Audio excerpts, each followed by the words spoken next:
Thanks for listening. Yeah.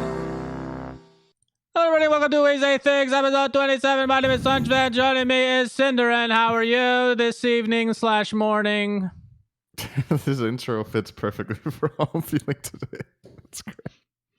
Yeah, what is wrong with you? Why can't you wake up at a normal hour like a normal human being? For God's sake! I feel like this is becoming a recurring theme after we started doing the podcast 1 hour earlier because of time change. But today is an extreme case, and I just don't know why.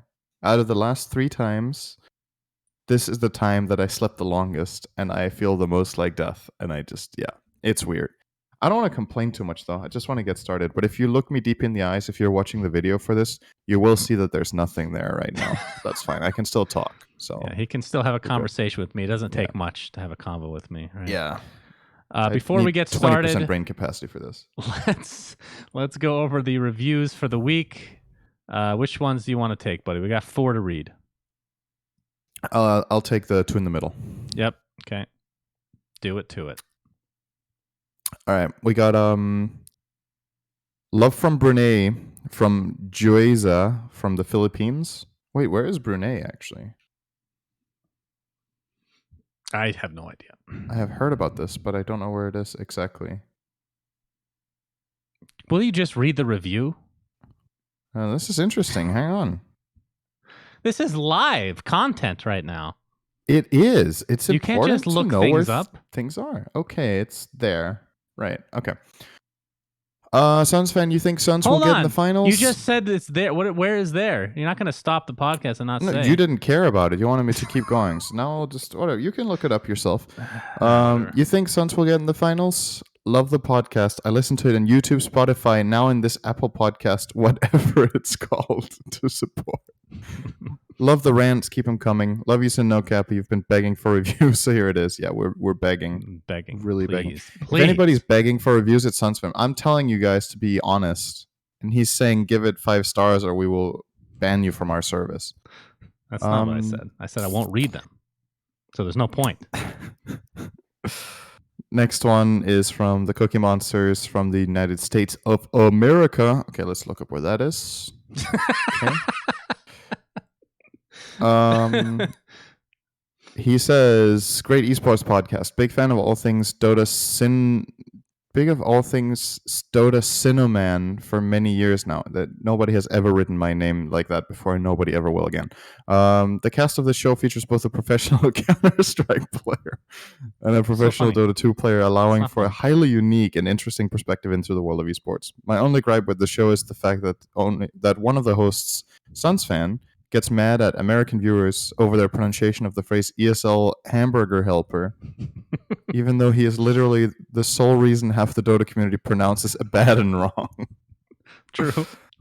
Having said that, I still read this podcast 5 horse heads out of 5 horse heads. P.S. I'm still a little upset that I was recently tricked into watching the Hero Spotlight video for Death Prophet. Oh man, that one was bad. I did it in a weird voice because I was sick. And I was on a bad microphone too. It was just this gravelly old hag voice. It was. You guys want to watch it? Why would you ever do that?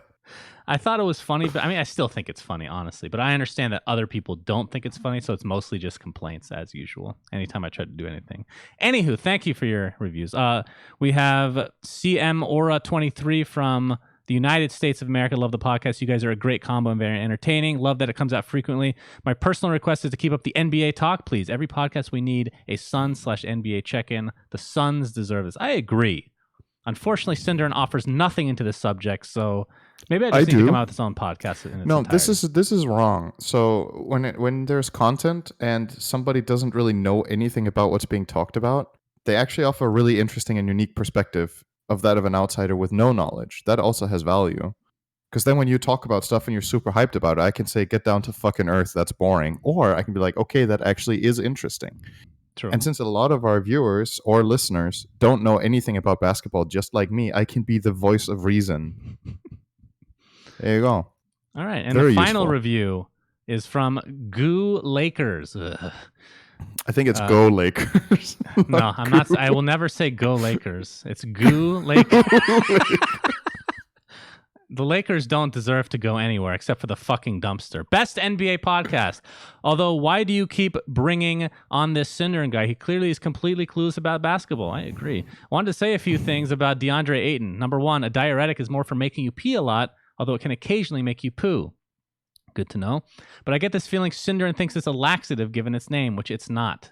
Learn something today. You syndereN. told me. Why is this my fault? I said it flushed things out of your system. I didn't specify which that's orifice kind it of came both out ways, of. right? Number That's two, both. drug detection hasn't gotten any better, but they set minimum detection amounts to reduce false positives. So the players would never agree to remove them, and that's the only way to change drug policy via the collective bargaining agreement, which only changes every few years. Number three, with Ayton, he claims he accidentally took a diuretic, but did not take any PEDs, and apparently the test results did not show any amount of PEDs, but for his appeal, it doesn't matter whether he took them or not since diuretics are just banned. He has to provide strong evidence he unknowingly took it. Also, fun fact, Ayton is the first NBA player to be caught taking a diuretic. I didn't know that one, but it makes sense because it's a very harsh suspension, which, by the way, syndereN, update on that. There's no update on that. He's still suspended. Gotcha. So.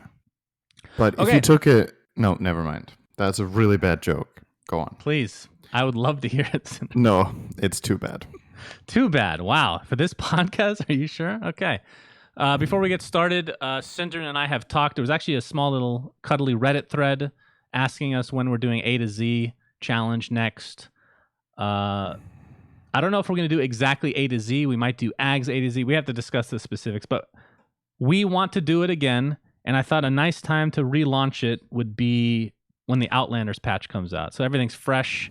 I mean, even if we did it now, technically all the heroes are like a lot different, but I feel like the Outlanders patch, it's only a couple weeks away. So we'll just wait for that. Yeah, and there's going to be new content in the form of two heroes, right? They're both coming in the same patch. Yes, that is correct. As far as I know. The old hag and the purple guy. Can't wait. All right, let's get started with the Dota 2 portion of the podcast. Team Secret has made some changes, my friend. Mid 1 is now out. SUNB is now out. That's their coach. They've been replaced, and I guess the notable one, of course, bringing in Matumbaman, which Matumbaman will go play the 1 position. And who's their 1 right now? Is it Nisha? Yeah. He's going to go mid. What do you think about these changes? I think Matumbaman is super good. And I think he is a great person to have in your team from the read I have of him. He's just, a nice, jolly guy. Plays really good Dota. I think he is a good pairing for Nisha, where what Secret did last season was they had mid 1 play these like hybrid active mids a lot of the time because Nisha is a true carry in their system, the way they play the game. So there's 2 options for what they do here. Either they work things, they change things up a little bit, and they have Matu play true carry, which I don't really think is his biggest strength, playing heroes like Arc Warden or Anti-Mage, but just to name us a couple of examples. But Nisha is really good at playing with a lot of farm, so perhaps they will try to build this in a way where Matu plays his like really core strength, which is extremely space-making position 1. That doesn't mean he doesn't farm, but he's super good at playing aggressively with heroes that have a long leash, like Lifestealer or Timbersaw. Some of the stuff that made Liquid win TI7. His hero pool is very interesting, and I think that's something Puppy values a lot. He can get creative and come up with new strategies. And yeah, just when it comes to the synergy, I think those two, a lot of the time when we talk synergy between cores, it's between the 1 and 2, right? Are they both too greedy? Are they both good complements? And I think these players complement each other, and I think he's a great fit. As far as coaching goes, Heen has been great in the past. And he's worked with Matu before, so they know each other very well. I think this roster could be really, really good. So just to reiterate, mid 1, he left on his own accord. He just wants to take a break, right? It wasn't kicked or anything like that. I think so. Are you surprised by the delay? It's November 5th. I know players are taking breaks, especially like Team Secret, but still, this is like 2 months after the international. More so, actually, more than that. I don't know. Like maybe you need to work out some of the paperwork. You need to maybe you want to announce it a bit closer to when the team actually starts playing. Because imagine you announce this in early September, and then the first time you get to see the team in action is like 3 months later. Maybe like this, the hype is there when they go into a tournament. People remember and they're excited to see them play. Because I think the first set that Secret will play will be qualifiers in December, I'm going to say, for the next major. Probably. I don't know the exact dates on it, but it should be December, I think. So, yeah. Things are pretty good timing. They could have even waited longer, in my opinion, but it's fine. And with only one change, this is the thing about Secret. They always change players. It's always pretty drastic every year once they don't do well at the international. Mid one has been on the roster for quite a while. That's been like the one mainstay, I suppose. Do you think going from position 1 to 2 for Nisha is going to be that much of a transition? Because we've talked about going from one position to another can be quite drastic, but the 1 to the 2 isn't that different. I mean, it is obviously, but compared to other roles, maybe not as much. Yeah, I think Nisha's biggest advantage in that is that this was the role he played in Kingwin. He started, like, when he got discovered and started getting international attention, he was playing mid for Kingwin, and then Secret chose him to play position 1. I think going back to mid is going to be easy for him. He plays both lanes. In Secret, and a lot of their strategies, he actually played mid.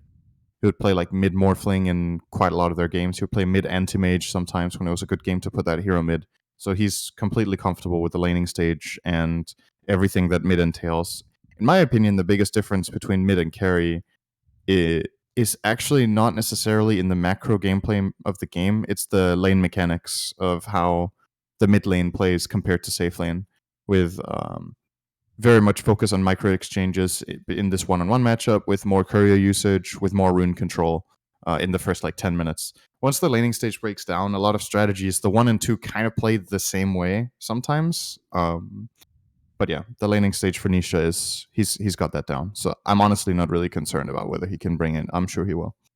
It's funny though. It just reminded me of like Resolution. His first position was mid, and that's where he kind of made his name.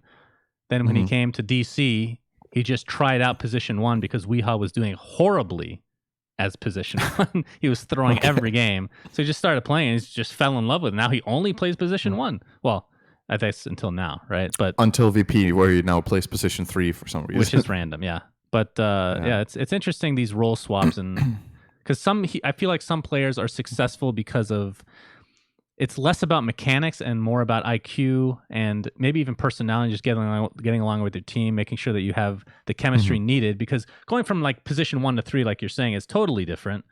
Like you can't be that guy that gets all the farm all the time. Position 1, totally different.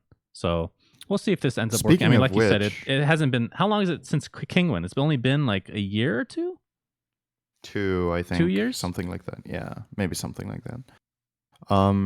Speaking of which, what you just said about Rezo, we don't have this written down as a talking point for today, but VP did announce that Save has joined their roster as a full member, but Epileptic Kid hasn't. And then you can read whatever you want out of that. I think there are 2 possible options the way I see it. Option number 1 is they're still not convinced that he's the right fit and they're going to keep trying him out. Option number 2 is Rezo goes to carry and they get a different offlaner. Right. Because I honestly think Rezo he's looked fine on offlane. I just don't think it's his home role. And I think they wanted to give it a shot and see how it goes and try out their players. And he wanted to play with VP and he's willing to adjust. But if everything isn't clicking and they feel like change needs to be made, he's probably going to pitch, hey man, I can play carry. It's my best role. And we can get a different offlane player. I mean, we talked about this early on that was probably going to happen anyway. Like, I don't understand why you pick somebody up like Resolution and like, would you like to play offlane? Like, doesn't make any sense. Like, put him in the role. I think it was the other way around. I think he contacted them and said, I would like to try to play offlane for you. I don't think he said specifically, I want to change to offlane. I think he was like, I want to play with VP. I want to play with these 2 players, and whatever we will position build possible. what we can. Yes, I think that was how it went down. All right, if that's the case, then that doesn't happen very often, right? It doesn't. That's not a very common thing, so that's kind of cool. Okay, moving on. Dota 2 hits its lowest player count since 2014. This is kind of the par for the course. I feel like it just happens every year. after TI, depending on how long it takes for a big patch to come out, people kind of get tired of the game. I think, which we'll talk about next, the matchmaking probably had something to do with some of the player base not playing as much anymore because the queues have been so long. Is this something that people should be worried about, or is this just the yearly ritual or a mix? I think rather than be worried about it, I think how do I explain this the best? I think my take on this is that numbers like this and data like this is, is bound to get Valve active because we know they're very data driven. And if they see their player base declining, they're obviously going to be considering, okay, what ways can we maintain the player base that we used to have, at least? Not maybe even look into how to grow it. We'll see about that. But I think there's a combination of factors that makes this the lowest number. First of all, like you said, it's post TI, but not only is it post TI, but we have had no major patch for 3 months after TI. And I think that is kind of rare. What usually happens is that the big patch after TI comes out after the first major, but this season the first major has been pushed to later than it was last year, and I think the year before. So obviously because of that, the patch is late. A lot of people feel like the gameplay is getting a bit stale because all this, like a lot of the same heroes get played all the time. Then you add on top of that the report system right now is just, if I can be bluntly honest, really bad. Report system is super flawed and needs a flat out rework. Why? Because okay, I could talk about this at length. I'll try to make it short. But whenever you implement a system like this, every system that has human input like this is bound to be misused, right? So your goal when you make these systems is to make the erroneous reports count as little as possible. The problem with this is that it's not how the system works right now. A report counts as a report. So let's say somebody plays techies in the enemy team. And you're like, I fucking hate techies. What an idiot. I'm going to report him for communication abuse, even though he didn't say a single word all game. And you get into this like meta where it's almost, it's like it spreads like, it's literally a toxin, okay? So what happens is this avalanche starts, and once this attitude festers in the community, that it gets into this mode where you start reporting people just because, then a lot of people that didn't used to do it will get caught up in this because like, oh, fuck it, man, this is just how it is nowadays, right? So it's a spiral where more and more people end up misusing the system because clearly misusing it does something. And that just incentivizes people to use it incorrectly. And then suddenly you reach a point where a system that, in essence, the report system is good. Like what it wants to do is good, but I think its failure detection is just not good enough. And the power that people have to misuse it is they shouldn't have to begin with. So I think right now the attitude toward the game and toward reporting is just, I mean, fortunately for me, in the bracket that I play in, I don't really experience it much, but what I read and what I hear is further down the ranks, it's the worst it's maybe ever been. And it's just people will report for whatever reason they want. The thing with techies in the enemy team is one example. I think one that's maybe even worse, and that's just because I'm a techies hater, is reporting your own teammates, right? If somebody plays a bad game, or, you get matched against a Smurf and you get destroyed, people hate you and they want to report you for it. And there's no report category for played bad or got God outmatched awful or something. There needs to be one. It needs to be satisfying to hit it where it says God fucking awful or the literal worst player I've ever played with. That's how it's set. And then when you click it, it says something that gives you confirmation. Just a nice. There is some. It's something I've thought about. Like, could you make a null category, a category that doesn't count, but you don't tell the community? And the rage reports just go into that one. It's the placebo. The problem right? is, I just don't think it matters. Because first of all, I think people that rage report just add all the categories. They just report you for everything because they're like, fuck this guy, Right. And the other thing is, I don't know if misleading the community like that is a good idea either. It's a bit, I don't know. I don't like that. It's a bit too much lab rat mode, I think. But going back to the actual patch, I mean, I have to say, in my experience with Dota, this is one of the best patches of all time, if not the best patch. I feel great playing it still personally, But I can understand that it's actually funny though if you look back just like 10 years from where we are now. This is not something people would normally complain about. Like, think of what they used to do with games, right? You make It's a true. game, you publish it. That's all you get, guys. The next time you want an update, it's going to be a version 2 of this that you have to buy. Cough, Overwatch 2, cough, which we'll talk about later. That's a whole nother story. But this patch has been really fucking good. And that's the reason they haven't come with major patch, because it's so freaking good. And obviously it's taking time to get those new heroes and whatnot in. I think I think we're at a point now with games like this where it doesn't matter if the patch is the best of all time. Kind of people's attitudes toward online gaming has changed so much in the last years that regular content is a competition parameter. So if you don't regularly update your game, there's another game that will, and that's where people will go because they want something new and fresh all the time. Yeah. Maybe it ties in a bit with what we talked about last episode with like patience and people's desire to delve deep into something that isn't changing, but people always want things to change. And there are plenty of other games that update a lot. Clearly, as far as Dota goes, I like this patch a lot too. I think it's one of the best we've had in a long time. But regardless of which great patch you make, when given enough time, a patch will get figured out. Like we've talked about with Underlords, where it happens a lot faster because of the game's lower level of complexity. In Dota, which is a very complex game, you give the same patch months, people will close in on the figured out state. I still think you can come up with crazy new stuff in Dota right now in the patch as it is, but for the vast majority of people and for the patch, it's largely figured out at this point, and it needs some spice. And that is going to give a huge boost to the player numbers, of course. If Valve managed to magically, 1, improve matchmaking, 2, improve the new player experience, 3, revamp the report system, and 4, drop a bomb-ass patch when it comes out after the major. If they can do all of these 4 things before the year ends, the player numbers are going to go up by a huge amount. I don't think we're just going to get back to where we left off when this patch started. I think we'll go above and beyond. Because the problem is people have different issues. If it was just everybody thinks the patch is stale, you fix the patch and people come back. But there are very separate problems that can each kill the enjoyment for the player, and that's a problem.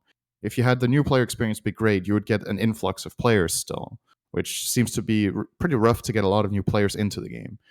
The report system turns off a lot of people that like playing off-brand heroes like techies, probably. Like, it's annoying to get reported and go to low priority for just having fun with the game, or for playing in a skill bracket where smurfing is relatively rampant and you can get destroyed and just feel bad about losing already, and then on top of it you get fucking dumped. That's also got to feel awful.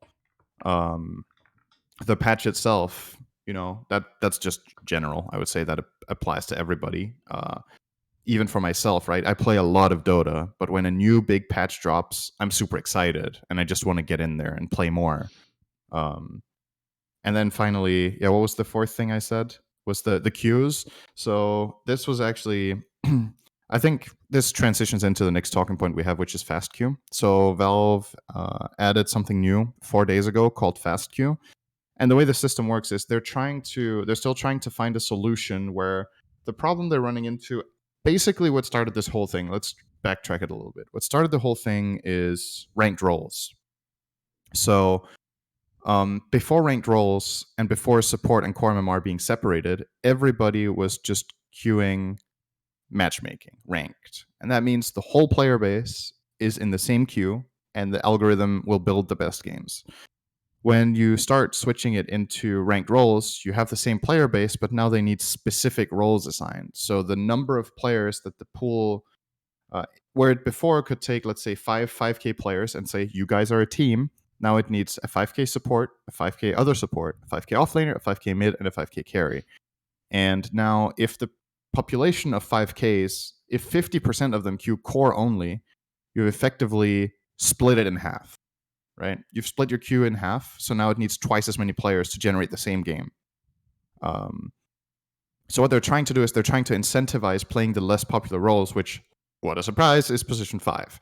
And what they're doing now with fast queue is they're basically offering a currency called fast queue tokens, where if you queue for all roles within your party, you get an amount of tokens. If you're 3 people and you fulfill every role in your queue, you get 1 token each. If you're 2 people, you get 2 tokens each. And if you solo queue for all 5 roles, you get 4 tokens.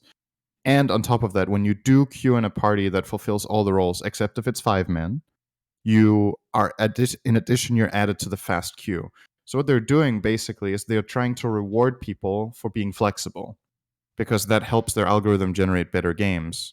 And your reward for being flexible is that after that, you are allowed to queue the role that you want and get fast queue on it. So let's say I queue all 5 roles one game. I now have 4 tokens where I can be like, I want to solo queue only a support because that's my role. And they're like, here's your reward for being flexible for the algorithm. Now you get 4 games where you can play support only in the fast queue. If you're really strict and you don't want to adapt whatsoever, you have to expect longer queue times. So people are kind of debating now, like, okay, if you're kind of pushing people in that direction, it's like they're trying to find this medium between ranked roles and the old system where everybody is kind of happy. I'm just not sure if this is going to work, but I like the idea of trying to do something like this, where you don't just say, okay, guys, ranked roles was a failed experiment. We don't have a big enough player base to do it, but rather, how can we possibly keep ranked roles and generate good games? There's a couple flaws from before that can easily be remedied, right? One, the fact that there just aren't as many people playing right now, which I think will just fix itself. The other thing is the only way to incentivize position 5 and 4, the only way they did was to give tokens or shards to people who have Dota Plus. It does nothing for people that aren't playing or aren't paying for the game.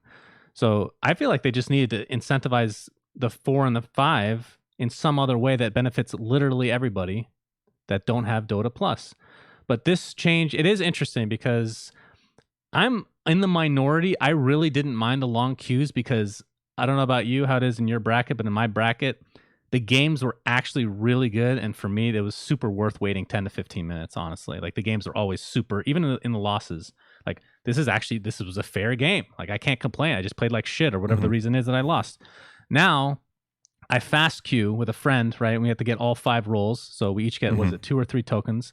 And then I get, like, let's say I get the 3 tokens to be able to play solo from now on. But then I don't know if I'm playing against other people that want to play those roles or are playing it just to get those tokens. And if that's the case, if it's the latter that are just doing it to get the tokens, the game's not going to be as good because number 1, they don't play that role normally. Number 2, they don't really want to play that role right now anyway. They're just doing it to get it over with. So the games are lower quality. It's a small sample size with me so far, but like in theory, that makes sense why that's happening. You know, I think the drop off on that implementation where people want these tokens, I think the game quality suffers probably the most the further down the brackets you go, because like you talked about before with pro players and being able to switch roles and about game IQ or whatever in Dota terms, obviously the lower skilled the players are, the less understanding they should have of transitioning into others' territory than what they're used to, like adapting on the fly, being creative, thinking outside the box, which, you know, if you're playing a different role, you need to think differently in the game. And the less overall Dota experience and skill you have, the harder it is. So if you're a 3K player that always plays core and you're suddenly put to play support in a game, it doesn't mean you don't know how to play Dota anymore. Of course you do, but probably the relative impact you will have in that position compared to a 7K player that usually plays core and then plays a support game will be different, because they will have a better overall understanding of Dota so they can adapt quicker to that new situation. So I think in the very high brackets, this kind of token system, I think it's fine. If I have to play core game, so be it. Like it's not that big of a deal. But I think further down, it's a problem. And that is kind of an issue because the people you're trying to do this for, that's the other question. Who is this trying to help? If I'm totally with you. Before FastQ came out, I think we had the best matchmaking we might have had all year in terms of game quality. It was consistently, for me, very high-rated games with people, very skilled players playing the roles they wanted. And yeah, we would queue for like 10 to 15 minutes for it every time with our 2 or 3 man queues, but the games were great. For the most part, like if I could put like a percentile on it, just off the top of my head, I think 90% or something of the games matched in the 2 weeks before this FastQ came out were really well made, which is great for this algorithm that has honestly just been struggling in the last couple of months. But now with the FastQ, it's a bit more hit and miss, I think. The It the just games feels are like more the old, varying in quality. it feels like just before overall. they put any of this in. That's what it feels like to me. And again, small sample size, but it makes sense in theory, like I said, because everyone's just playing. It's essentially random rolls, right? A lot of the time, you don't know what the hell you're going to get if you're solo queuing. Now, if you're playing with a party of 2, you can narrow it down a little bit. So if you're somewhat flexible, like me, I can play 4, 3, or 1. I enjoy those rolls. Then I have no problem as long as the person I'm playing with can play the other 2. But yeah, it can be a real hit or miss. I agree. And I mean, again, this is one of those things where they're iterating, right? And I like that we didn't really talk about this, but the fact that, because we've been talking about this week after week, since they continually come out with changes, I like that they're doing it before this huge Outlanders patch, because they know that a shit ton of people are going to start playing Dota again because of that patch. So if they can iron out the details on what is the most enjoyable and what's the most balanced, then they can figure it out. They have 2 weeks though, or whatever it's going to be, however long, 2-3 weeks. Cutting it close. 3. The major is over in 3 weeks. It ends in 3 weeks minus 2 days. So, yeah. What are you most excited about, by the way, with that patch? I mean, the 2 new heroes sound fun. I hope one of them is a support, obviously. I think Void Spirit will be a core. Void Spirit is probably a position 1. It's been a long time since we had a true carry added to the game. And I think Snapfire might be a flexible pick or a support. Mainly because of cookies, but we'll see. The cookies definitely, made it seem like support. Outside of that, honestly, this is going to sound weird because I'm not really directly affected, but I'm most looking forward to improvements to the new player experience, actually, because I think for the game's health and the progress of it and just the perception of the game in general, and also something that will matter in years to come for investments into the game, or other people getting interest in being able to share the game with people. Having a better introduction and implementation of the game for new players, I think everybody keeps saying, guys, we don't need new players. We're fine. The player base is hardcore. They've played for 10 years. And it's true, but it's still not ideal. That's a really stupid mentality, by the way. Yeah, when you go down the stretch, getting more people is good and it's useful and it's good for if you want to be like really just pragmatic about it, it's good for the economy of the game to get more players that pay. It's a profit for Valve. It gives them more incentive to make more content for the game. It's good for the pro scene. It could spill down into the tier 2 scene. So just more activity from people in general is good.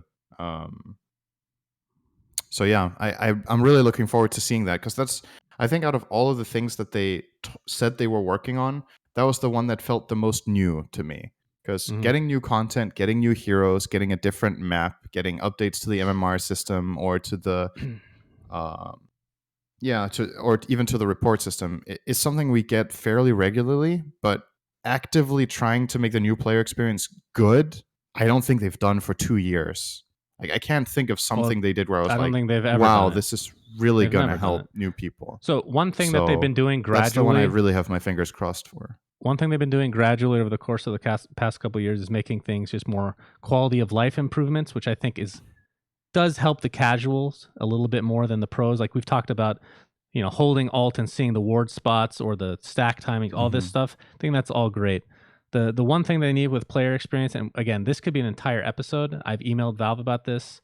I won't go into details, but if they were to come out with some system, like a tutorial, if you will, it needs to be engaging. It needs to be something that, the community can be proud of, so that they will offer it, or they'll recommend it to some of their friends that maybe haven't tried it because it's just too big of a what's the word?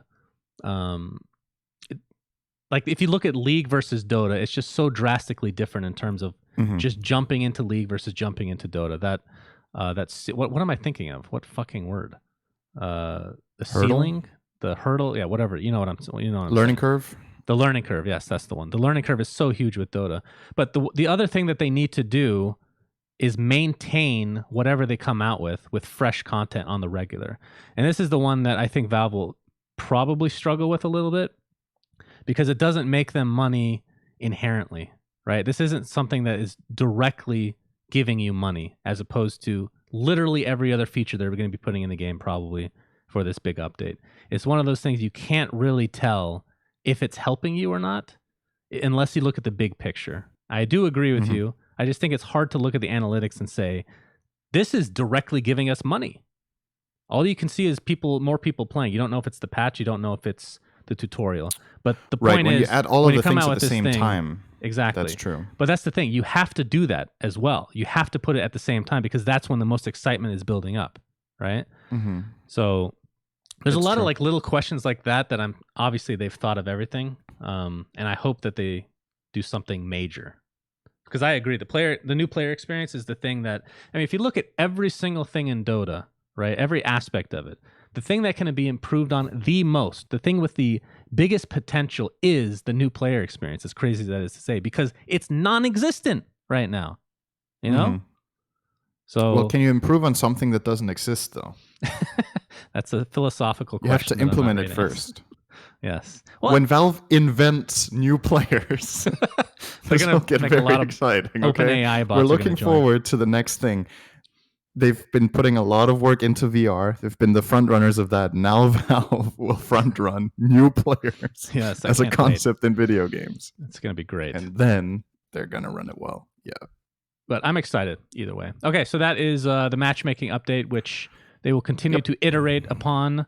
I wouldn't say it's like god awful to play right now. It's like I wish there was an option for me to go back to slow queue without using my fast tokens. I just want to go back to what they had last week because those were great games. But Yeah. we'll see what happens. Okay, so next up, EA and Valve have teamed up. This was a shocking announcement. Let me just read this little excerpt, if you don't mind, from the EA website. Electronic Arts and Valve have partnered to put EA games into the hands of the players on Steam starting next spring with EA Access, blah, blah, blah, blah, blah. The partnership kicks off with Star Wars Jedi Fallen Order launching on November 15th and available for pre-order. In the coming months, players on Steam will be able to play other major titles like The Sims, Unravel. I've never heard of Unravel 2. Is that a multiplayer games like Apex Legends? I've heard of that. FIFA, Battlefield 5 will become available next year, and players on both Origin and Steam will have the ability to play together.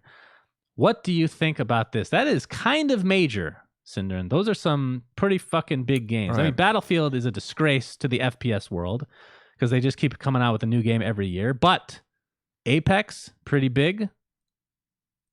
I mean, their entire collection of games, pretty large. When I read something like this, it makes me wonder, like every conversation of this type, somebody initiates it, right? I'm wondering who made the first step. Did EA go to Steam and they were like, we want our games on your platform? Or was Valve like, hey, guys, do you guys want to put your games in our store? Because I think the perspective is really different depending on who made the first step. Because if it's EA that made the first step, they are basically recognizing that Origin is not working the way they want. Because if it were, then they wouldn't be looking to Steam.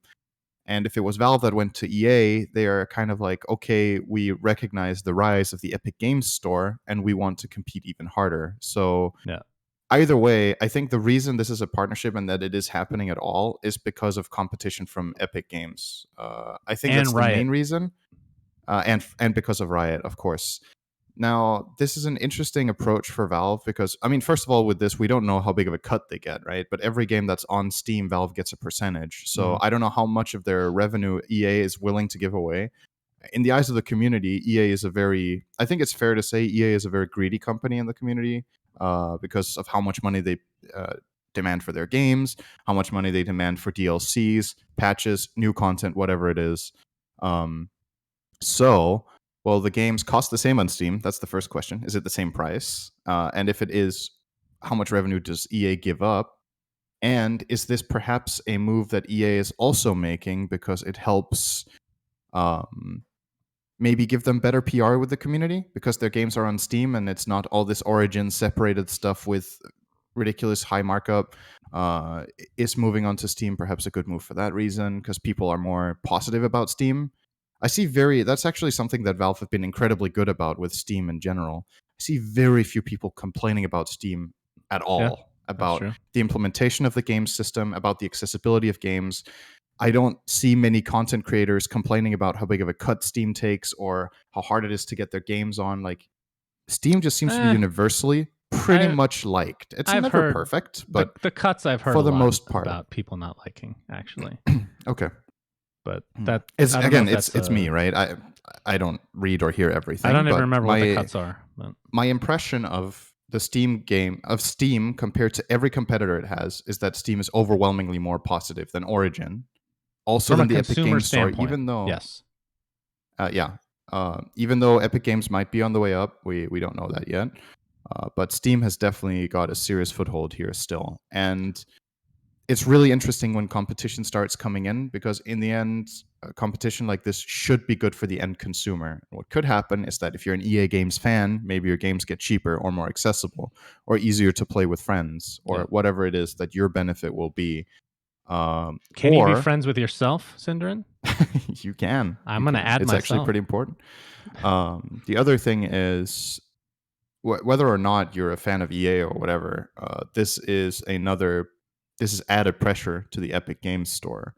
And what we could hope happens over time is, if you've looked at like the general price of video games, I feel like they've been escalating pretty hard in the last, like, if you think about what a computer game cost 10 to 15 years ago, I feel like the default price for a game now is quite a bit higher. I know there's inflation, but even considering inflation, I think prices have definitely gone up.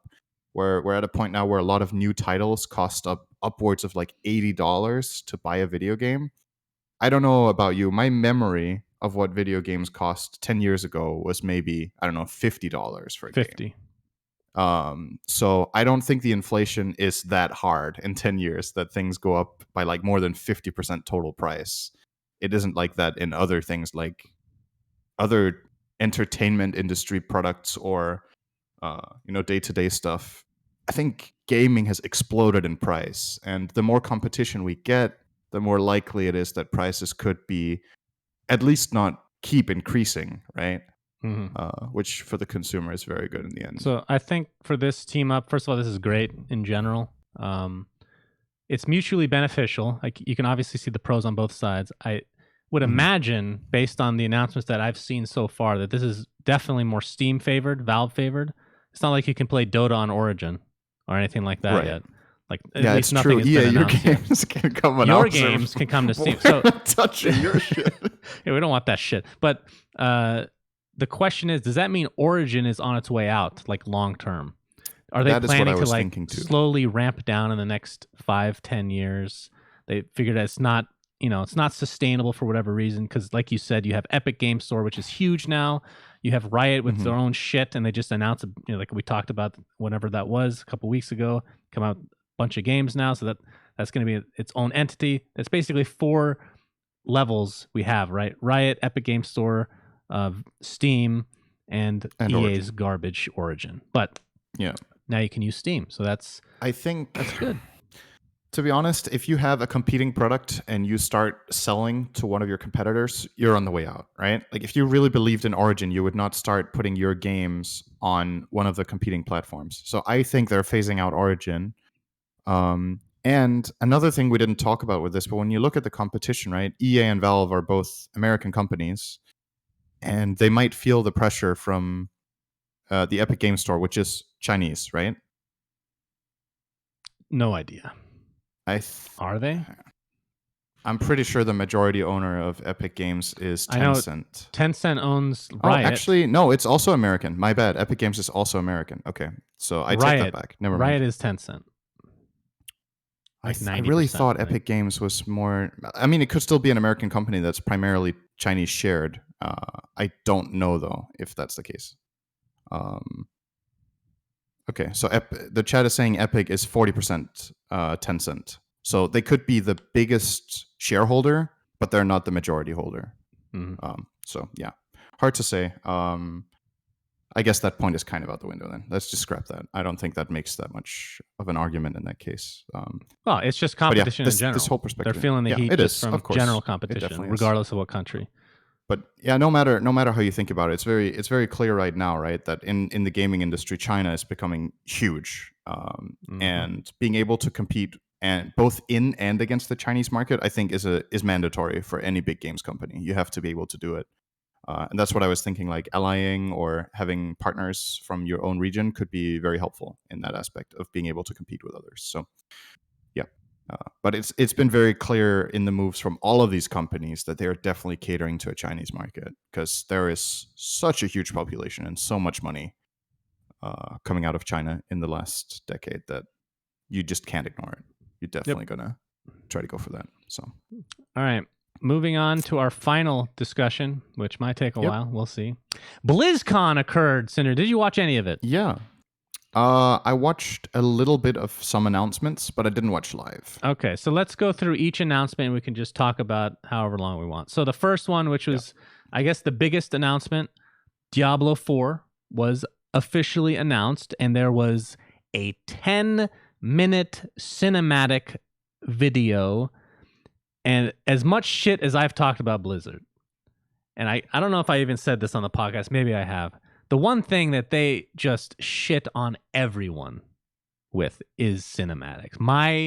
They God. are so fucking good at cinematics. Like, it's not even like, oh, Valve are pretty good at it. I mean, they are. Valve are good at it. Riot are good at it. But Blizzard is just so, they're like 3 steps ahead. It's not even close. Like, it is so pristine. I don't know how long these things take to make, but Jesus, man. That is an impressive cinematic video. Whew. I don't even play Diablo. I don't even give a shit. It was amazing. For as long as I can remember, I think Blizzard has just always been the best in the whole history of how long I've played video games for. Starting with Diablo 1, I think they've just always been the best. I can't think of a time where I was like, damn, there's this new kid on the block that just makes as hype gameplay videos or as hype cinematics as they do. There's just, Blizzard are just the best. And what I love about this is they're playing to their strengths. And I think that's really important, especially now where they're in a lot of, there's a lot of turmoil about Blizzard. They've definitely got some serious PR backlash. And what the community is asking is, Blizzard, please just go back to making fucking good games. And this kind of cinematic gets people excited. It's everything that Blizzard, it's what they're known for. It's these killer cinematics that gets people's hopes up. They've got some accompanying gameplay that is showcasing it. It's what people want. So here's the thing, though, that's interesting, right? So they come out with this cinematic, and they have I think, a certain part of it playable at the event. But to my knowledge, and you can correct me if I'm wrong about any of this, it is extremely far away from actually being released. Like, probably 3 years or so minimum is my understanding. Like, it's not remotely close. So it was interesting that they would come out with this because of the bad PR. That's really what this is. Because usually when you're announcing a game, it's not that far away. It's like, okay, if it's a year away or like before your next BlizzCon, that makes sense. It's not even remotely close. This is completely a PR move, right? It's just like, I don't know how long the cinematic, like, did they say, I mean, their PR has been bad for so long. It makes sense that, like, last year when they did the whole mobile Diablo thing, like, all right, let's make a cinematic for next year. This could have taken an entire year to make a 10-minute video. I actually believe that. That's how crazy that video was. So that's the most interesting thing from my side. I think we talked about this before. Were you ever a Diablo player back in the day? Yes. Yeah, I've played all of them. Did you like 3? Not in particular. My favorite Diablo was Diablo 1. But I think all games are good in their own right. I think people love to shit on Diablo 3, and it got improved a lot later on. So I think the game is a lot better than maybe a lot of people remember, because they just played for the first month and then they were like, fuck this shit, it's not Diablo 2. And I think what's important for Blizzard about this experience is that every time you make a new title like this that is different from the one that's most iconic, people will give a lot of feedback. And what I always hope when you go this far down a franchise to the 4th game is that you learn from the mistakes of the 3rd one, what was different from the 2nd that people didn't like, and then you try to find a medium to connecting them into just a better game than Diablo 2. If they could somehow make this a better game than Diablo 2, they just saved their brand. Like, that game was insanely big for so long. It was like one of the canons of video games, honestly. It was a canonical game. You could say the same over Brood War. Yeah, that too. Fuck that one up too.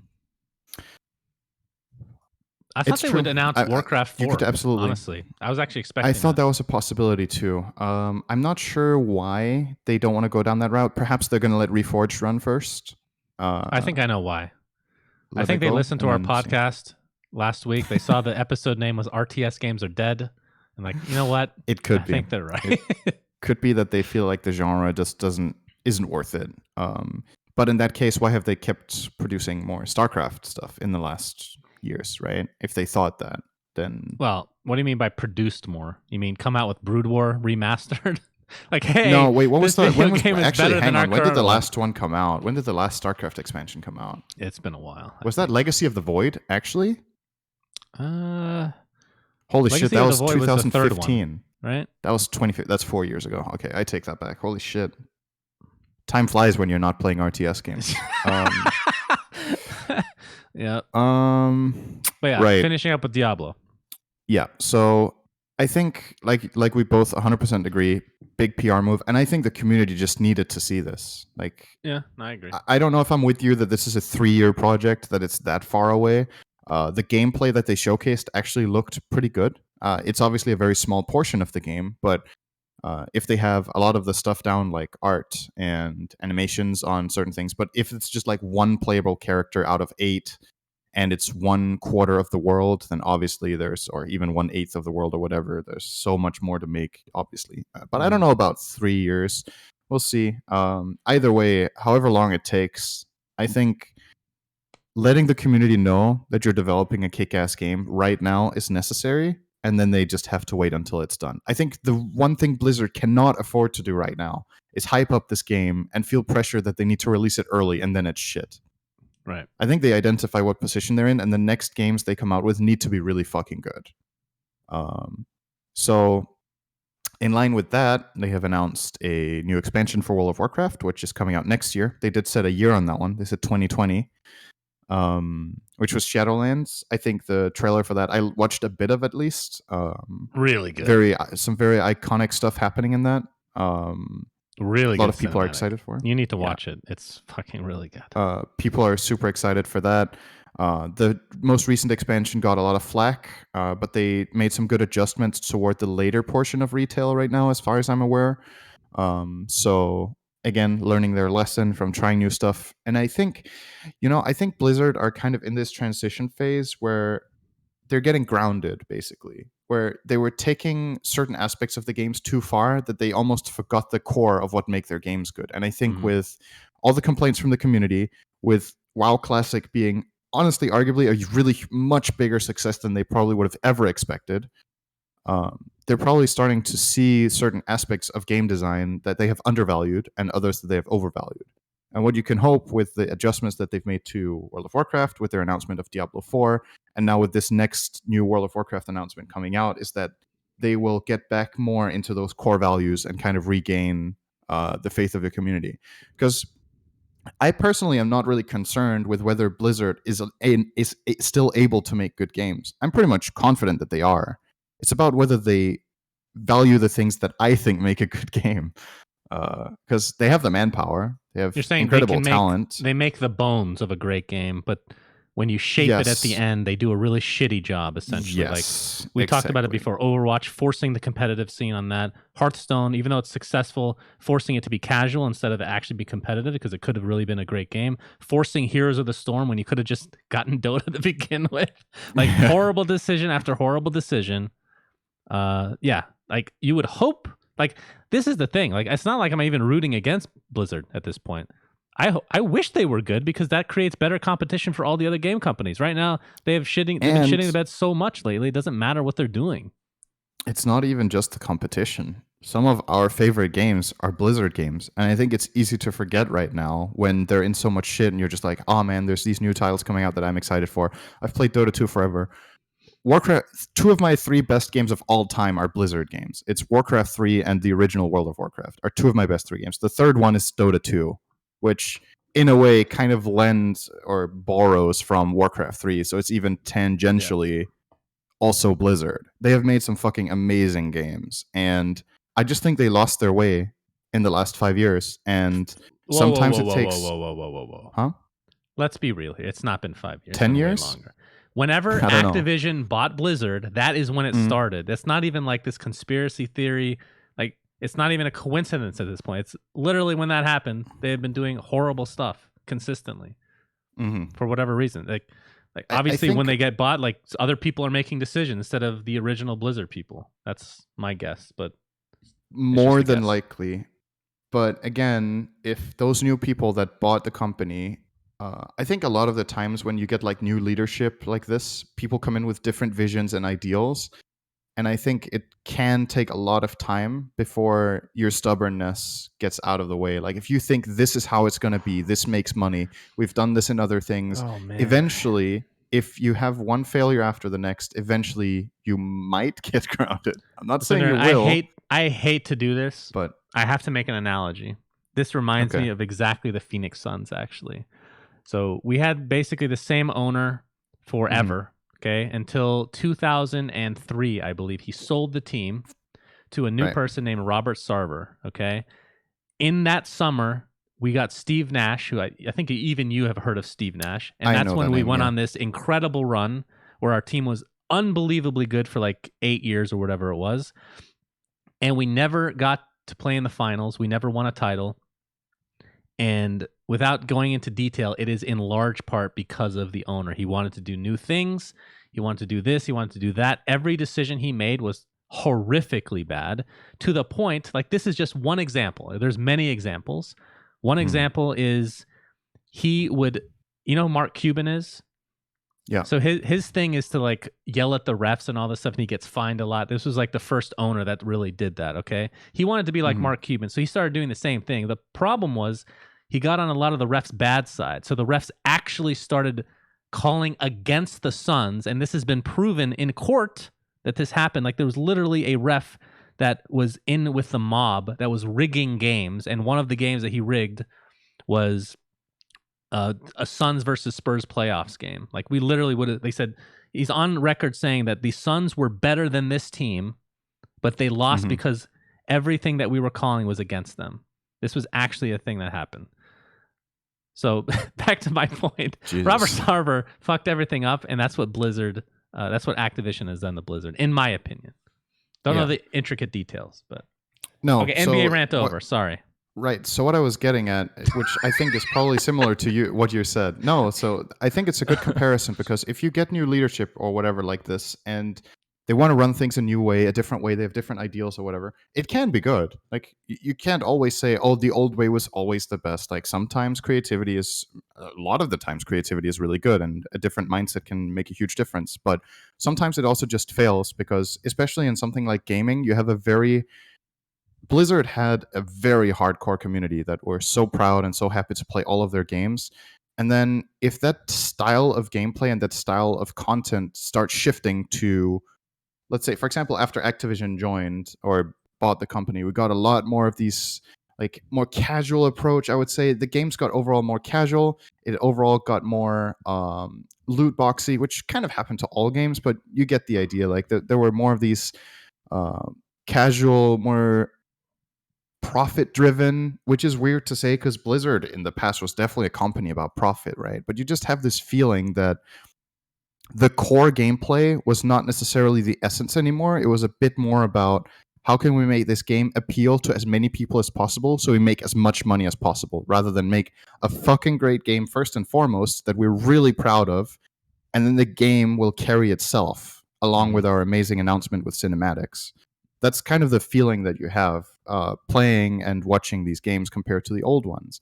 So when you have this ideology come in and it runs, and you see your market shares drop, you see the ever growing frustration in the fan base, your stock is as low as it's ever been.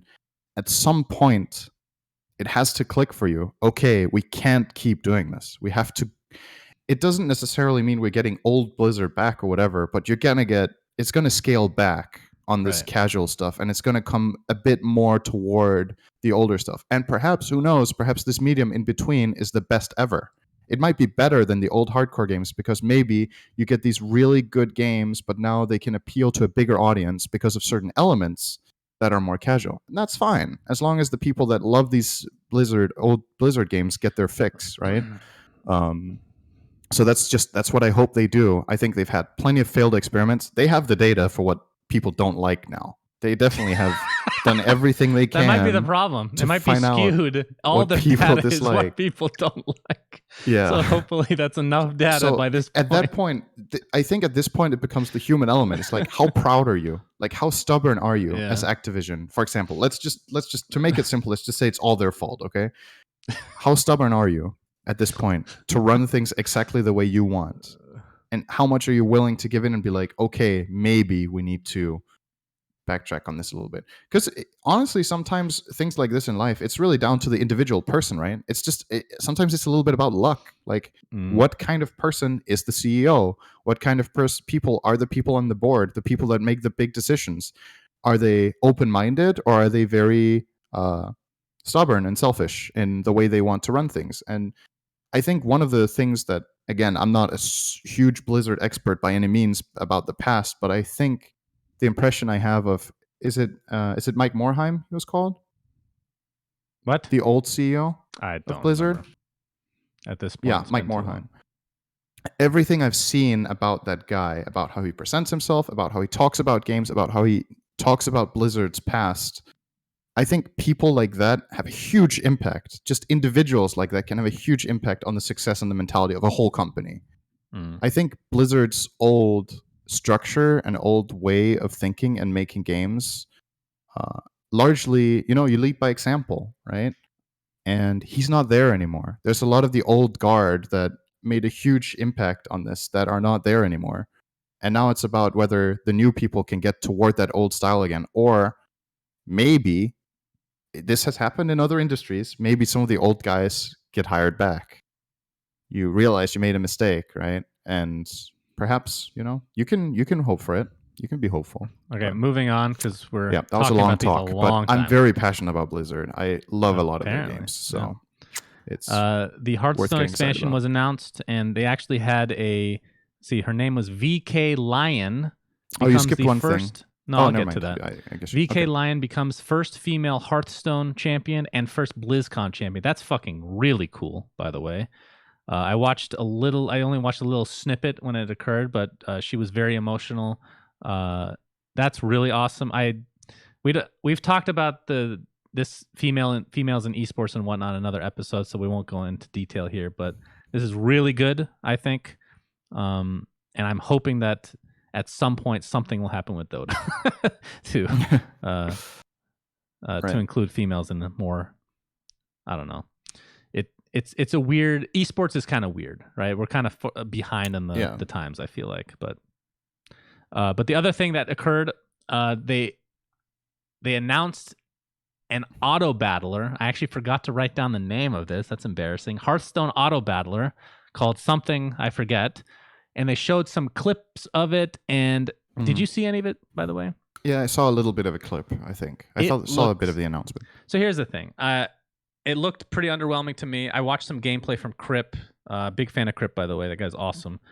The visuals, I just can't get behind. I don't know what it is. It's just literally. Isn't it like exactly Hearthstone? Yeah, Isn't it actually Hearthstone? It's a mode in Hearthstone. It's not a separate game like other companies have done. It's not Underlords. It's not Teamfight Tactics. Teamfight Tactics is not in League, right? It's its own game, I think. Yes, it's in the Riot launcher, I think, though. Yeah, right.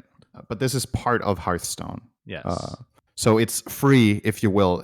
It's part of the expansion, but it's not the whole expansion. It comes as a part of the expansion, which is mainly about new cards and stuff. It comes off to me as, hey, let's just get in this auto battler thing, but we're not going to take it super serious. We're just going to do it just so we can say that we've done it, which in my opinion is actually a good decision, because if you went all out, it would have been bad, because there's just so many of them now. And I will go down saying right now, I don't think that genre is that successful. I don't think any of them can be that successful, because it's not a game that anybody will play as their main game, really, if you think about it. Like, even like Underlords is struggling even after its big patch, which makes me sad, because duos is a lot of fun. But I can understand to a certain degree, these games are just, even TFT is not nearly as popular as it used to be. It's just, I feel like this genre is not a killer genre. It's not like the new MOBAs or anything like that. It's not like. I think If I can put a finger on why I think that is, that all of the games eventually decline, it's just, I think the depth of it just isn't there. And I think that's what Valve are really trying with Underlords, is that they're trying to add a lot of complexity to make it appealing. Because the problem that these auto battlers have is, I feel like, lack of agency, right? When you play the games, the amount of control you have on an outcome, you feel limited. You feel like you can't outskill, you can't outplay in the same aspect as you can in an RTS game or in a MOBA or whatever. Because you place the units and you can outplay opponents and you can outskill them, of course, but it's just a different feeling. Like when I win a game of Even against card games.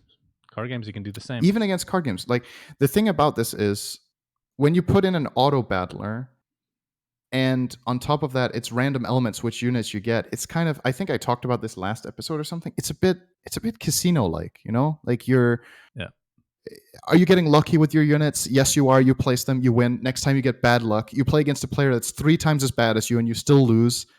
That's frustrating. And you play against a guy that's way better than you and you can beat them. And it's fun, right? But when you take a game like that and it goes down the stretch, it goes down a year, you need to constantly put in new, exciting content. You need to add additional gameplay. And I think you have to add complexity. I think the game becomes stale because people feel like they've seen it all. And it just becomes, like you were talking about when you were going to Lord, you weren't really enjoying it. You weren't feeling like you were learning something or you were being creative or you were outplaying. You were just like, I'm just following a script. Like you were just there, you know, like it's not.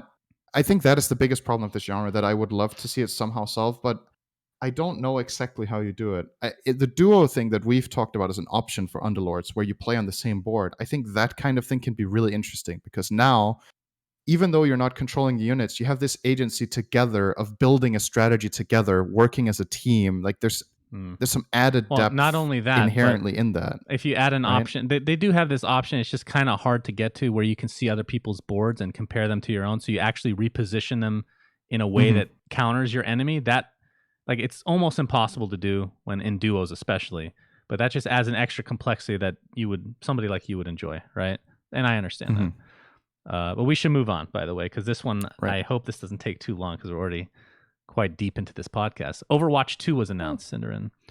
Yep. It's going to come with a story mode. Has some updates to some of the characters to make them look more anime-like. That's the best way I can explain it. Looks like they got some plastic surgery. Some new heroes. Only I think one has been announced so far. They're going to be adding talents to the heroes. There's going to be some new maps, a new mode. So overall, the reception from what I saw, general public wise at least, this is just a quote I'm going to take. Blizzard is taking an unconventional approach to sequel, promising a shared multiplayer environment where current Overwatch players will be able to play against Overwatch 2 players in PvP multiplayer and will have access to all the new Overwatch 2 heroes and maps. The company also promised that it plans to support all the players' existing unlocked cosmetics from the first game.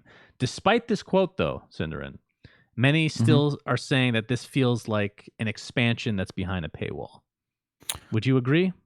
Explain to me why I have to buy the second game if I can have all of it in the first game. Yeah, there's some things that you can't do, which I'm struggling to remember now. Oh, you can't do like the single player mode. I know that. Okay, so the campaign. So here's the thing that was interesting, because I watched the announcement and they didn't say what you couldn't do. All they said was you could do these things if you have the original. You're not going to get the new hero look, I guess, maybe. I'm forgetting now at this point. Okay. But it's the amount of updates that are coming for this game feels, I mean, we're come from Dota. Like they haven't made Dota 3 for a reason. They're just big patches, right? This feels like a big patch that they're putting a price tag on that you don't have to buy if you don't want to play the single player mode. But if you do, you got to pay for another game, essentially. Okay. So here's my 2 cents on this. If the thing you buy in Overwatch 2 is largely the single player mode, why didn't you make a standalone single player game based on Overwatch? Like, I'm trying to understand, like, what's my appeal for buying, if I'm a multiplayer guy, what's my appeal of buying this game? Like, And if I'm a guy who wants to play the single player, I would have bought a single player game anyway in the theme. So I don't follow like what's the benefit here? Why is this worth it to make Overwatch 2 like this combo thing? Do they think enough people are going to buy the game because of like I'm just like from a market segment standpoint, right? If you're a hardcore multiplayer guy that doesn't want to play the single player, would you buy this game? I mean, and if not, then I don't know. It sounds a bit weird. So my maybe take we're just on missing information here. I just don't follow the logic. Well, there's a reason we're missing information is because they didn't say anything. That's the point. Okay. And I think there's a reason they didn't say anything because they're on this whole, we need to have good PR. Let's not upset people. Obviously, they were, they looked at this and like, we know people are going to say this is just an expansion, so we're going to give them this stuff for free, which is fine. But they haven't really said what you're not going to get. Like they didn't actually, to my knowledge, say that you're not going to get the PvE, which is the single player mode, but they didn't say you did get it, so I assume you're not, right? So it's just process of elimination at this point. Right. But I would say the general reception has been, at best, lukewarm, but probably more on the negative side. But I know that the Overwatch League will be using Overwatch 2, obviously. They'll be switching. Right, of course. Absolutely. But yeah, so I don't know. Overwatch, I feel like I could I could talk shit about it all day. But actually, I do have, maybe now that you just mentioned the league, I think there might be something a bit deeper about this that's worth considering. Overwatch League there's a lot of money in Overwatch League. There is a lot of money. Investor money, primarily. Invested, not income. Yes. Very important distinction. There's a lot of money invested. So there are a lot of rich people in America that want to have an esport team. And as often is the case, they will look to where can we get a franchise team. And the only two games in esports right now that I'm aware of where you can really franchise is Overwatch and League of Legends. Dota 2 doesn't do it. CSGO doesn't do it. No other games exist. So I actually don't know about Call of Duty. Maybe they have some franchising too.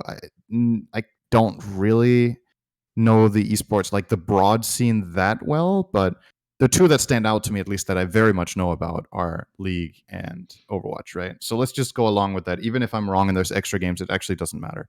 So if you're Blizzard and you're running this league where you have big money invested into this, those people want a return, right? And if the league itself is not particularly lucrative, or if as far as I have heard or read, Overwatch has not been a profitable game for the investors. 0% chance. There is like no way that's the case. No way. So if you want to appease those investors, you make Overwatch 2 to, inspire hope in them that, okay, this is we're making an upgrade to the game. We're going to be broadcasting this game. It's going to be bigger. It's going to be better. It's going to be more stuff. And honestly, a lot of these investors that put big money in this, they don't fucking understand the game. They don't understand esports very well, but they want to get in there if it makes it big as a franchising game. They want to be there and have that team and have that brand.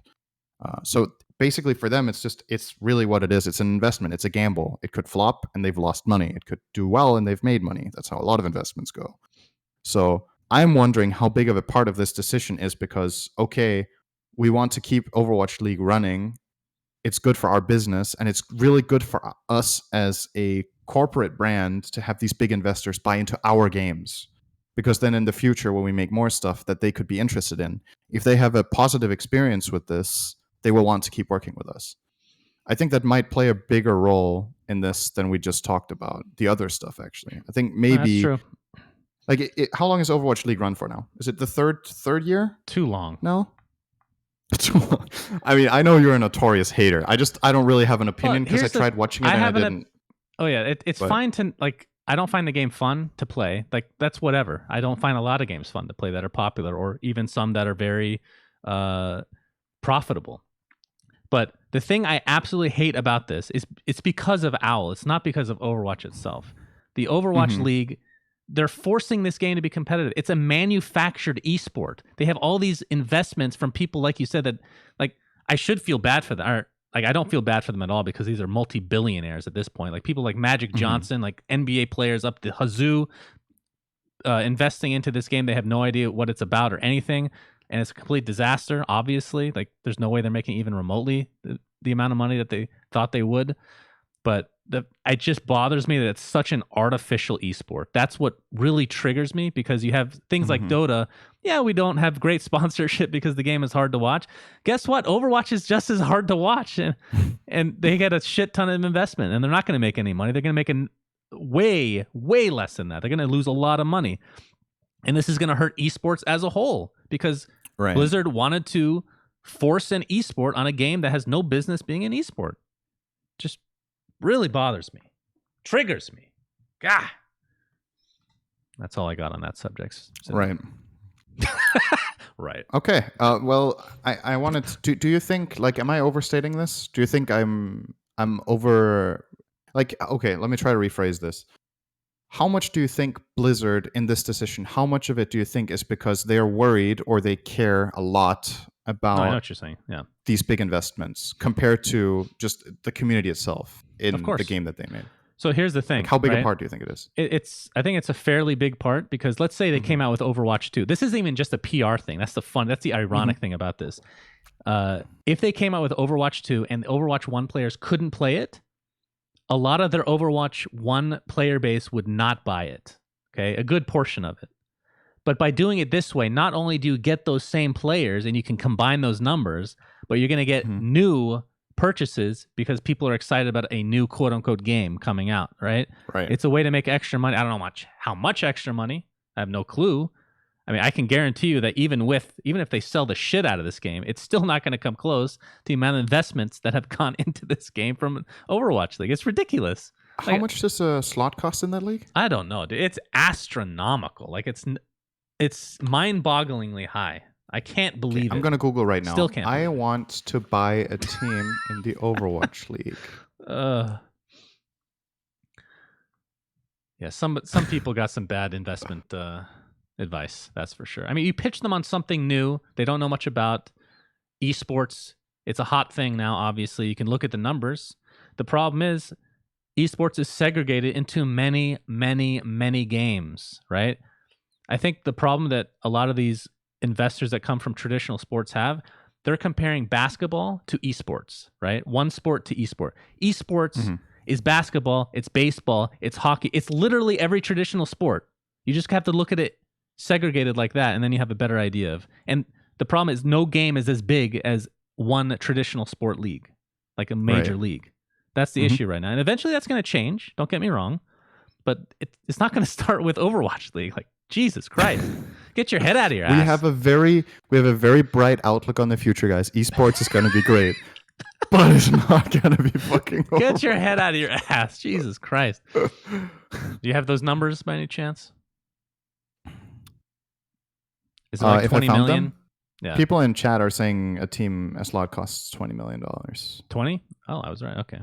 Yeah, that sounds about right. And there's 20 teams in the league, right? So that's 400 mil a year. Or do you buy in and then you're there? Or do you pay? You know what, syndereN? We don't need to go into detail, because once I saw how much money they were investing and how bad that game is, I stopped looking into it anymore. There's nothing more needs to be said. Hear me out here. I have the big brain idea right now. Yeah. OG have won 2 TIs. They could collectively, they could buy an Overwatch team for their total prize money. And then they could start. So within that Overwatch League, they start, like, they become spies, basically. And they start, like, derailing the league and getting. It doesn't need to be derailed. That's the whole point of this conversation. It's already dead, syndereN. For fuck's sake. They buy the slot and they kill it off for good. Kill it even more. It's like beating a dead horse. It's already dead, for God's sake. Okay. So I think that's the end of our discussion, the end of our podcast, syndereN. Actually not. There's one more thing we wanted to talk about, which I think we should mention. Okay. How does this compare to Riot? Because I think we made a really big deal out of Riot's announcement. We talked about all of their games, which ones we're expecting to be good, which ones we're expecting to be okay.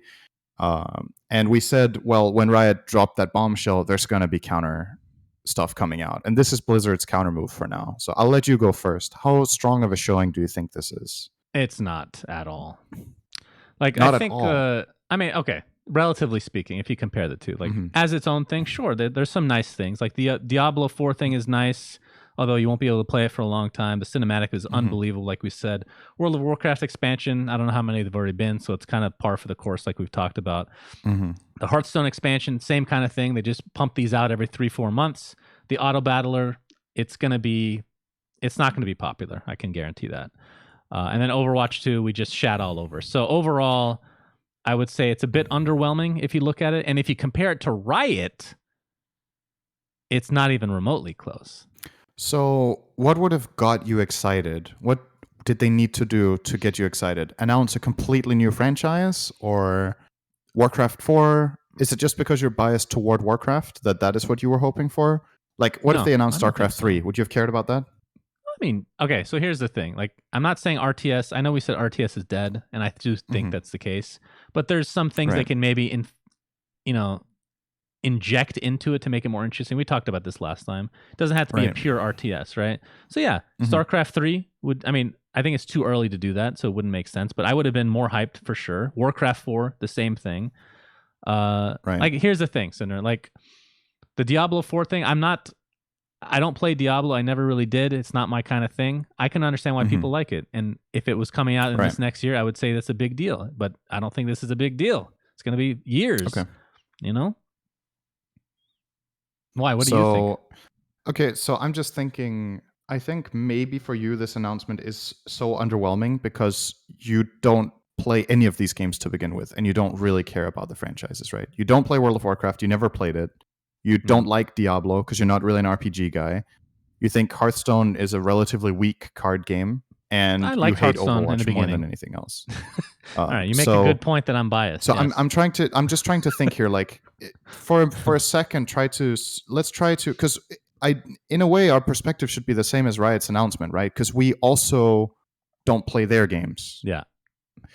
Why do you think their announcement was stronger? Was it the number of new titles? Yes. Because they're largely drawing on the same franchise too. Like, most of it is inspired by League of Legends, right? That's what it sounded like. They're going to use the same the Runeterra universe or whatever. So why was that stronger for you than this? Is it just the number? It's not only the number of games, it's the fact that it's so drastically different genres as well. Right. And the fact that they came out with a card game that you could play right away that was actually unfortunately good. Like, here's the thing. Like, you say I'm biased against Blizzard. I'm pretty freaking biased against Riot as well, even more so probably, right? At least historically speaking. At least I've played some Blizzard games. Like League, I've played 3 games of, I think, in my entire life. That was during the Heroes of Newerth days when And you Dota tried 2 Teamfight wasn't out Tactics yet. too, right? A couple of games. No, I've never tried No? Teamfight Not at all? Tactics. Okay. No. So yeah, it's just the sheer amount of it, the fact that most of it came as a huge surprise to me, to most people. I mean, like we talked about that one week, I think a lot of those games will not probably be super popular. Like, they won't be the leaders of their genre, their respective genres necessarily, like the fighting game, who knows? But at the same time, it is such a bold move, you know? It's you announced like 7 games and a TV series. Like, nothing's ever been done like that at any of these conventions. Imagine Blizzard made an animated series. Holy shit. Yeah, seriously. That would be something. And they would fucking take every episode of that series would take 3 years to make. But fuck, it would be good, dude.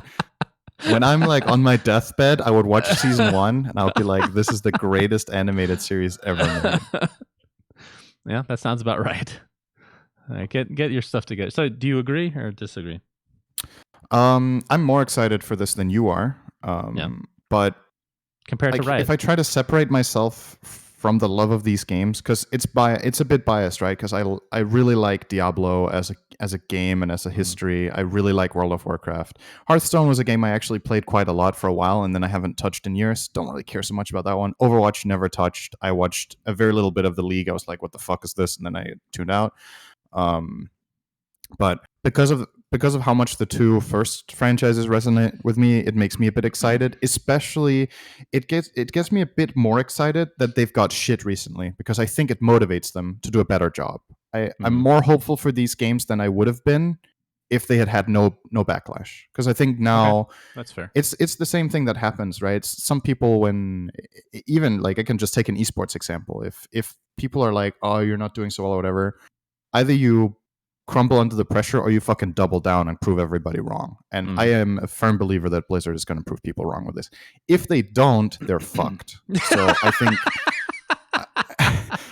I think they have to prove people wrong with this. And there's going to be a lot of heart and a lot of hard work going into this. That's my hope. I'm not saying it's guaranteed that it'll happen. The games could be bad. And then I'm just like, you know what? The days are over. That's a very fair assessment. So objectively speaking, right? If I'm not a fan of either game, if I'm just watching from the outside and I'm looking at the announcement, I think the Riot announcement looks stronger. But at the same time, the reason that it looks stronger, I think, is mainly the sheer number of titles. However, if you compare the weight of the brands here, if you compare the Runeterra universe to the Diablo plus World of Warcraft universes, I feel like Blizzard still has, a very big market here to harness. I don't know how big League of Legends is in terms of player base compared to World of Warcraft and Diablo and Hearthstone and Overwatch combined, but we have to remember, yes, League is announcing all of these games, but their player base is largely from one game. So how many new people are going to come in? All of the League of Legends are, not all of them, but a lot of the League players are probably very excited to play other Riot games and try this out. But a lot of the people that aren't really affiliated with Riot anyway or try their games, like how many of them are going to be like, fuck yeah, I want to play your esport manager game, or I can't wait to play the League of Legends RPG. Like that's what I'm not sure about. Again, objectively speaking, is how strong do these games look to people that don't play League? Well, so your question was, how did the announcement stack up? It's not about what's actually going to happen, because a lot of these Riot games could be flops. Yeah.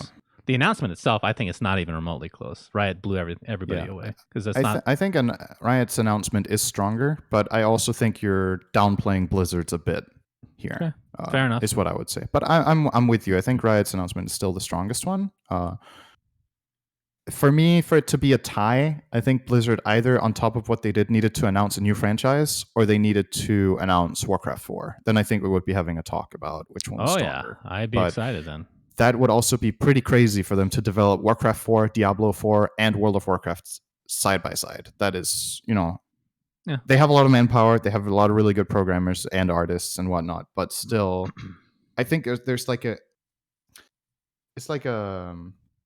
it's a difference of magnitude, I think, working on those titles to working on the esports manager. Like if you count them in terms of like how much effort and time needs to go into it, a lot of the League games sound like they don't require that much manpower or that many working hours. Warcraft, Diablo, and World of Warcraft require huge teams with dedicated time and a lot of work. So, like Riot has 5,000 employees. How many does Blizzard have? I'm not sure. Is it 5,000? Maybe it's comparable. I mean, it's not about how many employees you have. It's about how many you need for the project, right?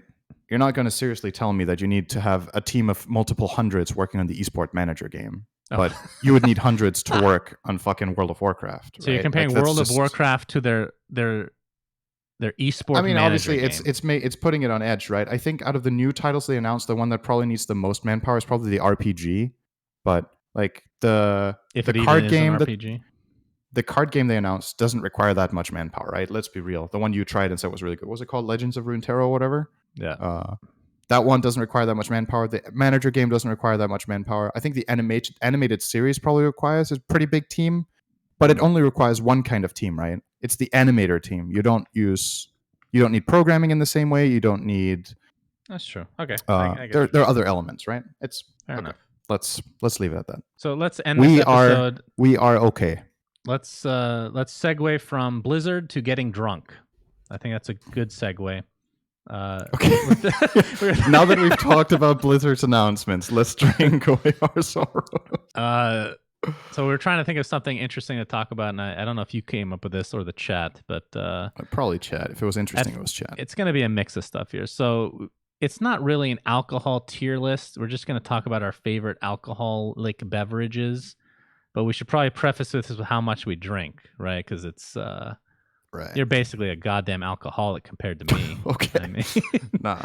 So I remember when we've gone to like after parties or whatever at Dota events, you are very much a non-drinker, which I have absolutely no problem with. It bothers you. And You try to force me I'm, to drink. Peer pressure every time. I mean, I And I think did it's it fun to have once. a drink, but like if you refuse, I'm not gonna bother you with it the whole night, right? That's Like true. it's more how to say. I like social drinking. I'm not much of a person that just drinks alone. What do you get like when you're drunk, And by the way? Like super drunk. Well, um, not super drunk. You're normal drunk. Are you friendly? yeah. So you know, there's like Are you these a the racist? stereotypes. I'm definitely not aggressive. I will absolutely not be aggressive. I can't picture that anyway. I don't know, because this is one of those things when you talk about your own bias, right? It's really weird because maybe everybody feels this way and I'm just wrong too. But I feel like out of all people I know, I change the least, actually. Well, But it how do might you just not be my know own objectively perception. though? It Like, might be my own don't people perception. tell you what you do Yeah, when you're nobody drunk? has ever told me, "Wow, you were so different." It's also why Hmm. if I go from not being drunk to being drunk, people are like, "We didn't see that coming." They're Hmm. like, "I didn't know it was happening." So Okay. uh, I don't know. I think I get a bit more. I just I'm generally in a good mood, right? I'm generally a pretty positive person for the most part. So Yeah. it's like a catalyst of that. I guess I just get a little bit more enthusiastic, a little more energetic, a little happier. What do you think? But How do you think nothing I too get crazy. when I'm drunk? Honestly. I think you get lovey. Wow. How did you know? What do you mean I love you though? You may have told me, but it also wouldn't surprise me with how Wait, you what do you are. mean by lovey? You just get very Like you talking about being handsy and stuff like that? Because that's not the case with me. no, I I just didn't touch think your you get penis. yeah, you no. I think you get I think you just get more optimistic toward other people. You just get more happy I and become a lively. better person. As Yeah, weird as that is to pretty say, much. And I that is become why you stay away from it at all costs I now. just Because we all right, we'll can't have talk about that. why I don't drink, but Right. I definitely become a little bit happier. I become much more friendly. I become more Hmm. talkative for sure. I mean, I think that's kind of the norm, Yeah, that is especially for when you're sure. like a introvert like myself. But yeah, like I've never had anybody say I get aggressive or anything like that. I would say so. I think I should mention this as part of it in student culture in Denmark. I think I remember reading this somewhere. Denmark has the highest average alcohol intake per person in the world. I'm Really? pretty sure. Yes, So you and are an alcoholic. I think a big part of it. No, so here's the thing. I think a really big part of it is student culture in Denmark is very much based around alcohol, which is both a good and a bad thing. I'm not going to say inherently that alcohol is good. I'm not going to say inherently that it's bad. But it is a very big part of university life in Denmark. There's a lot of bars. There is a lot of weekend trips. A lot of it's the thing you do in university when you're not studying Mm. is very much drink centered. So I think that contributes a huge part to it. So yeah, I was obviously a part of that. I'm a big fan of going out for drinks, of you know whether it's outside or if it's at home. Parties that involve alcohol it's just super normalized in Denmark. It's just a thing. Like we don't make a big deal out of it compared to other countries, I think. So, but outside of that, I wouldn't say like I don't drink a lot, definitely, and I don't drink nearly as much as I used to because now I'm not a student anymore. So there's way less occasions that I go to where I would drink. But if there's a Dota after party, of course I'll have a drink. You're saying you don't Or drink alone in your room? no, I don't. Okay, just checking. Um, I did it once in the last, I don't know, even in years. All right, so I talk about what emptied you like a to drink then. I emptied a bottle of port I had, which was nice. Okay. Right. So actually, I think it's easier for me to say what I don't like to start. So It's very negative of you, syndereN. it's because I like so much different stuff that it's easier to do a process of elimination instead. So Okay. I can't drink whiskey. I Mhm. really dislike the taste, and it also I'm pretty sure it's the thing that gives me the worst hangover. I've only tried it like a couple of times, but I really didn't like it. Mhm. I had a friend of mine I was at one point. He had a nice bottle from Scotland. He was like, "Have a try of this," and I was like, "I'll try it."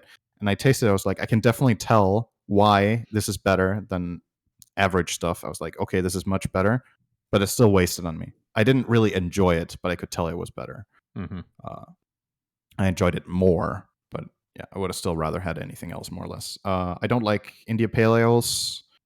I think mainly because of the bitterness. I think my least favorite fruit in the whole world is grapefruit. I think it's terrible, and it Wow, should probably interesting. be exterminated That's to make so room weird. for better fruits. Wow, interesting. All of the plantations that make grapefruit could make actual fruit. Wait, how much do you hate them? Like as much as I hate tomatoes, or would you Probably, gag eating it? I can't eat grapefruit. I really Wait, why dislike didn't you? the taste. Why wasn't this part of the original bet? I don't know. I didn't lose. Doesn't matter. I would have tried harder if I knew. I should have. Grapefruit. What was it I was supposed to eat if I lost? Was it Brussels sprouts or something? Yeah, it was like steamed Thank Brussels sprouts. God I didn't lose. That's also really fucking bad. Yeah. So those generally, when people ask me what I drink, I say those are the two things I don't like. I don't like pale ales, especially India Pale Ale, and I don't like whiskey. Apart from that, pretty much everything goes. And I'm kind of a fan of hard liquor. I don't mind that, that burn when you drink something strong. I kind of like it. Even stuff like absinthe, I have enjoyed. Would you say you're a trying and masochist by tasting. nature? No, because it's not. I'm not like, oh, Feel the hell pain. yeah, make it as painful as possible. I'm not telling people to twist my nipples while I have a shot, right? Ooh, But have you tried it though? I'm sure you probably love it. What do I know? But yeah, that's kind of the go-to. I'll let you go then, and then I can, like, if you want, I can single out stuff I like the most. I Okay. guess. Well, I don't have much to say. I don't like to drink alcohol. I don't like things that I don't like, if that makes sense. I will not get peer pressured into doing stuff usually. Sure. I've always been this nonconformist. I've always had a nonconformist attitude. Like I generally just, even though I do care to a degree, like compared to most people, I don't care what people think of me. So if I look like a loser, like in high school, for example, for not drinking, I don't give a shit. I really don't care. But when I was 18 or 19, we went to Mexico. As you know, it's the age for alcohol is 21 in the US, but it's 18, I believe, in Mexico. And I had a ton of kamikazes, as they call them. I believe it's tequila with like lime juice or something like that. And because if I'm going to drink anything, it's going to be like a girly drink, something that tastes good. Like that's all I care about is it tasting good. So why is that a girly drink? What? Kamikaze is not a girly drink. No, why is it a girly drink if it tastes good? Because in the US, that's what you label it as, because you're a loser or a nerd or a girl. And girls are losers. All right. Welcome to the esports podcast. According to the average male here, let's just say. But anyway, in Mexico, Rocky Point, downing these things left, right, and center because they taste delicious. And I'm like drunk for the first time in my life, actually, at that point. And I consciously make a decision. I'm like, you know what? One time, I'm just going to drink until I can't drink anymore. So I did. It was a conscious decision. And I wouldn't even say I regretted it. I mean, at the day after, I regretted it because we were driving from Mexico back to Phoenix. It's like a 3-hour drive or 4 hours. Not even exaggerating. The entire drive, I'm vomiting. The entire drive, every 15 minutes, I'm puking into this bag. Into this bag of my own puke at that point, over and over and over. And it was miserable. It was completely miserable.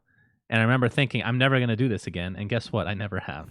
Now, it's not saying I haven't drank anything. But like I've gotten tipsy a couple times since then. I'm 34, by the way. It's only been a couple times since I've been been going out with Nikki for like 6 years almost. I've never been drunk in front of her. It's a combination of not liking the taste and also I'm not a fan of not being in control of your own body because of that experience. Like I was blackout drunk. I don't remember part of the night. I don't like that at all. That makes me very uncomfortable. So I definitely stay away from alcohol for the most part. I think it's a pretty strong deterrent to be like, okay, the first time I'm going to drink, I'm just going to destroy myself. Because there is an in-between, and there also is an in-between tipsy and that. But if I've been in between a few times since then. It's not like it's... Yeah, okay. Because, I mean, everything in moderation, right? You can also... kill yourself by drinking too much water. If you're like, okay, I'm gonna try water today and I'll go as hard as I can, and you literally just drink water on end. To give you an idea of things that I do like, though, and you can go on your list and we can end the podcast, but just the girly drinks, really, like daiquiris. I love daiquiris. I love wine coolers. They're good. My God, they're so good. Anything with a bunch of sugar in it, as long as I can't taste that alcohol or it's not too strong, I'm gonna love it.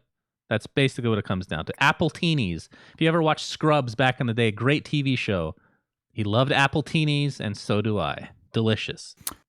Do you drink beer or wine at all? No, so beer I None of find them. the most disgusting substance on earth. Wow. Wine, Okay. I haven't tried a ton of You're it. American. It's understandable. Have you tried beer? Have I tried I'm beer not elsewhere? Bud Light. Okay, beer. I've tried. Yeah, if you go to like a nice restaurant where they have their own tap or whatever they call it, right? Right. I've tried. Like I haven't gotten it myself, but I've tried other people's, and no, I don't like it. And in terms of wine, part of me wants to like it, but I just don't. Because of the social connect, like the status kind of. No, it's It's not really sophisticated like you. I You're a feel very like- sophisticated person. Well, maybe it's actually hard to explain. Why didn't Like, you laugh at that? Now I'm concerned. Because I am a sophisticated person, Syndra, that's why I didn't laugh. It's a very serious subject, but like drinking a beer, not only does it make you fat, it makes you white trash. I know this is not true, but okay. Like if you're drinking like a Bud Well, Light, you don't care what you're people white trash. think, so just do it. No, I'm thinking about what I think of myself. And if you're drinking wine, it's it's an upscale. And maybe you are right. Maybe it is a status thing. I don't know. But just the idea of crushing grapes and fermenting them, I feel like I should like it. Beer, I can understand why I don't like. Right. Maybe one day. Tastes do change. What about you? I